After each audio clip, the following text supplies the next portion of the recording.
హెబ్రీలకు రాసిన పత్రిక 12వ అధ్యాయము 14వ వచనాన్ని చదువుకుందాం. అందరితో సమాధానమును పరిశుద్ధతయు కలిగి ఉండుటకు ప్రయత్నించుడి. పరిశుద్ధత లేకుండా ఎవడును ప్రభువును చూడడు. ఈ మాట మనం అందరము మన హృదయములో గుర్తుంచుకోవలసినటువంటి మాట. ఏంటి? అందరితో సమాధానమును పరిశుద్ధతయు కలిగి ఉండుటకు ప్రయత్నించుడి అనేటటువంటి మాట. కొంతమందితోనా, అందరితోనా? మందిరానికి వచ్చే వారితోనేనా, రాని వారితో కూడానా? కదా, మనకు నచ్చిన వారితోనైనా నచ్చని వారితోనైనా అందరితో అని అంటే సమాధానం, అందరితో అని అనగానే అందరూ వస్తారు. కొంతమంది కాదు, మనం ఏర్పాటు చేసుకున్న వాళ్ళు కాదు. మనకు మేలు చేసిన వారికి మనం తిరిగి మేలు చేస్తే దాంట్లో గొప్ప విషయం ఏమున్నది? మనకు నచ్చిన వారితోనే స్నేహం చేస్తే దాంట్లో గొప్ప విషయం ఏమున్నది? మనకు అనుకూలమైన వారితోనే చాలా చక్కగా పరిశుద్ధంగా సమాధానంగా జీవించి మిగిలిన వారందరితో అసమాధానముగా, సమాధానము లేకుండా గొడవలు పడుతూ ఉంటే అది ఎలా పరిశుద్ధత అవుతుంది? అందరితో కూడా సమాధానమును పరిశుద్ధతయు కలిగి ఉండుటకు మీరు ప్రయత్నం చేయాలి. ఎందుకంటే ఈ పరిశుద్ధత లేకుండా ప్రభువును చూచుట అసాధ్యము.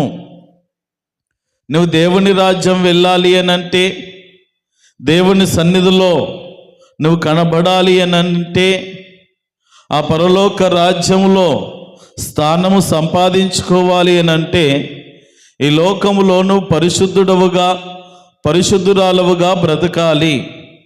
పరిశుద్ధత లేకుండా ప్రభువును చూచుట అసాధ్యమైనటువంటి విషయం అని మనం జ్ఞాపకం చేసుకోవాలి. ఈ పరిశుద్ధత మనలోనికి రావాలి అని అంటే సమాధానం ఉండాలి. సమాధానము ద్వారానే పరిశుద్ధత అమలులోనికి వస్తుంది. నేను ఎవరితో సమాధానం పడండి, నా దారి నాది, నా ఇష్టం వచ్చినట్టు బ్రతుకుతాను అని అంటే ఇక పరిశుద్ధతకు స్థానం ఎక్కడున్నది? పరిశుద్ధత అనగానే మరి ఒక నిష్కల్మషమైనటువంటి జీవిత విధానమని, ఏ పాపమంటని జీవిత విధానం అని మనము జ్ఞాపకం చేసుకోవాలి. అందరితో సమాధానముగా కలిసి మెలిసి సత్సంబంధము కలిగి ఉండుట, తద్వారా మనల్ని ఆత్మీయ జీవితంలో కట్టుకునుట సమాధానానికి సూచనగా ఉన్నది. అసలు సమాధానము లేకుండా ఈ పరిశుద్ధత కలిగి ఉండుట అసాధ్యమైన విషయమే. అందుకే పౌలు భక్తుడు బాగుగా ఎరిగిన వాడై ఈ మాట చెప్పుచున్నాడు. అందరితో సమాధానమును పరిశుద్ధతయు కలిగి ఉండుటకు ప్రయత్నించుడి. పరిశుద్ధత లేకుండా ఎవడు కూడా ప్రభువును చూడడు. పరిశుద్ధుడుగా మనం పరిశుద్ధుడముగా ఉంటేనే ఆ పరిశుద్ధుల స్వాస్థ్యములో పాలు పొందుకుంటాం. ఇక్కడ పరిశుద్ధత లేకుండా అక్కడ ఆ పరిశుద్ధతలోనికి మనం ఏ రీతిగా ప్రవేశించేది? అందుకని పరిశుద్ధత విశ్వాస జీవితానికి చాలా ప్రాముఖ్యమైన విషయమని జ్ఞాపకము చేస్తూ ఉన్నాను. దేవునికి మహిమ కలుగును గాక. అసలు ఈ పరిశుద్ధత అంటే ఏంటో ఇంకో మాట మనం చదువుదాం. కొరింథీయులకు రాసిన 2వ పత్రిక, అపోస్తలుడైన పౌలు కొరింథీయులకు రాసిన 2వ పత్రిక 7వ అధ్యాయము 1వ వచనము చదవండి. ప్రియులారా, మనకు ఈ వాగ్దానములు ఉన్నవి గనుక దేవుని భయముతో పరిశుద్ధతను సంపూర్తి చేసుకొనుచు శరీరమునకు ఆత్మకును కలిగిన సమస్త కల్మషమును నుండి మనలను పవిత్రులనుగా చేసుకుందుము. ఏంటి అసలు పరిశుద్ధత అంటే ఏంటి? ఈ పరిశుద్ధత అనే మాటకు అసలైన డెఫినేషన్ ఈ వాక్యమందు మనకు కనబడుచున్నది. చూడండి, దేవుని భయము మనలో ఉండాలి. దేవుని భయముతో పరిశుద్ధతను సంపూర్తి చేసుకొనుచు శరీరమునకు ఆత్మకును కలిగిన సమస్త కల్మషము నుండి మనలను పవిత్రులుగా చేసుకోవడమే పరిశుద్ధత. శరీరము ఆత్మకు కలిగిన కల్మషం కేవలము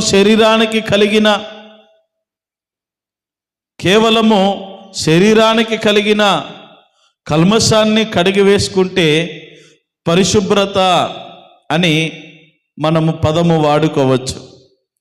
ఆత్మకు శరీరానికి కలిగిన ఈ కల్మషము, ఈ పాపభూయిష్టమైనటువంటి మస్టు ఏదైతే ఉన్నదో దాన్ని తొలగించుకోవడము దేవుని వాక్యము ద్వారా, అది పవిత్రత, పరిశుద్ధత. ఆ పరిశుద్ధతలోనికి, ఆ పరిశుద్ధమైన స్వారూప్యములోనికి మన జీవితాలు మార్చబడాలి. అందుకని పరిశుద్ధులముగా ఉండడానికే దేవుడు మనలను పిలిచాడని జ్ఞాపకం చేసుకోవాలి. మనం ఏదో ఊరికే పిలువబడలేదు దేవుని సన్నిధానములోనికి. ఈ రక్షణ ఊరికే రాలేదు. నువ్వు విశ్వసించావు, విశ్వసించి రక్షణ పొందినంత మాత్రాన అయిపోయింది అనుకోవడానికి వీలు లేదు. నువ్వు పరిశుద్ధపరచబడాలి. నీ శరీరము పరిశుద్ధపరచబడాలి. నీ ఆత్మ, నీ మనస్సు నిష్కలంకముగా, కల్మషము లేనిదిగా ఉండాలి. అది ఏ పరిశుద్ధత. ఆ పరిశుద్ధతలోనికి నీవు అనుదినము వస్తూ ఉండాలి. లోకంలో ఎప్పుడు చూసినా ఏదో ఒక పాపభూయిష్టమైనటువంటి పరిస్థితులు మనల్ని వెంటాడుతూనే ఉంటాయి. అయితే ఈ పాపభూయిష్టమైన లోకములో పరిశుద్ధులముగా జీవించుట, దేవుని కొరకు పరిశుద్ధులముగా జీవించుట అగత్యమని జ్ఞాపకం చేసుకోవాలి. మొదటి తెస్సలోనిలకు రాసిన పత్రిక 4వ అధ్యాయము 7వ వచనము చదవండి. పరిశుద్ధులగుటకే దేవుడు మనలను పిలిచెను గాని అపవిత్రులుగా ఉండుటకు పిలువలేదు. దేని కొరకు దేవుడు మనలను పిలిచాడు? పరిశుద్ధులుగా ఉండుటకు పిలిచాడు. మరి పరిశుద్ధులుగా ఉండుటకు పిలిచిన ఎడల నువ్వు అపవిత్రంగా జీవిస్తే దేవుడు ఎలాగూ నిన్ను స్వీకరిస్తాడు? ఎలాగూ నీ ప్రార్థన ఆలకిస్తాడు? ఎలాగూ నీ భక్తిని ఆయన స్వీకరించగలడు? అందుకని ప్రేమన దేవుని బిడ్డలారా, పరిశుద్ధులముగా ఉండుటకు మనము ప్రయత్నము చేయాలి. అందుకే మూలవాక్యంగా చదువుకున్నాం, ప్రయత్నము చేయుడి. అనుకున్న వెంటనే పరిశుద్ధులమైతే అయిపోము, కానీ మనము చేయవలసిన ప్రయత్నాలు చేయకుండాను నేను ఎంత పవిత్రంగా బ్రతకాలనుకున్నా బ్రతకలేకపోతున్నానండి.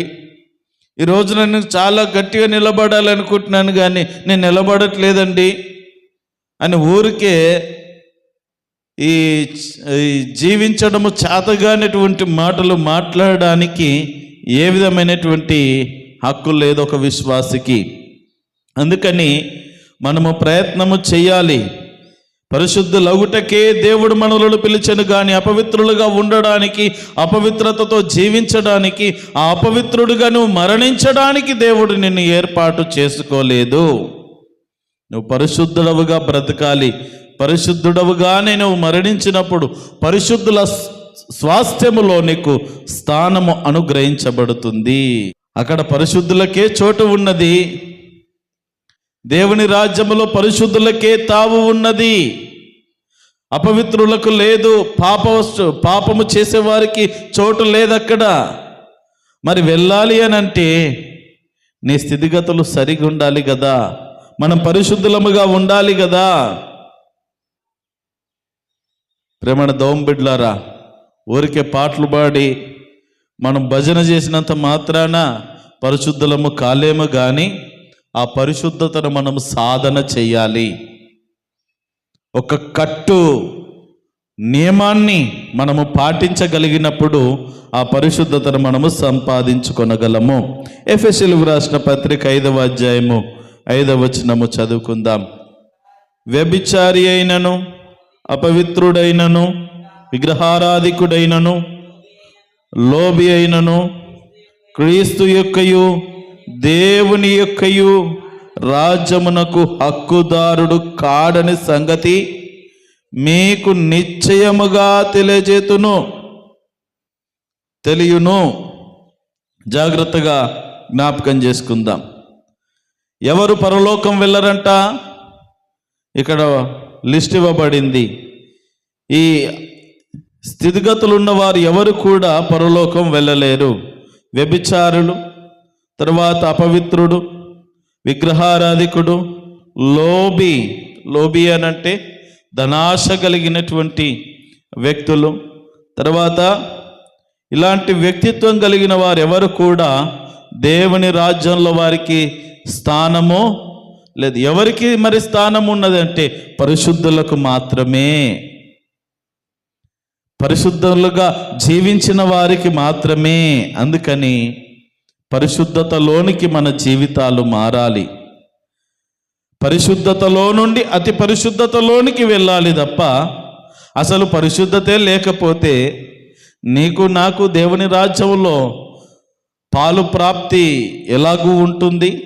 అందుకని జ్ఞాపకం చేసుకోవాలి, మనము దేవుని ప్రజలముగా మనమందరితో సమాధానము కలిగి పరిశుద్ధత కలిగి జీవించడానికి మనం ప్రయత్నం చేయాలి. ఎందుకంటే ఈ పరిశుద్ధతనే మనల్ని పరలోకం తీసుకెళ్ళేది.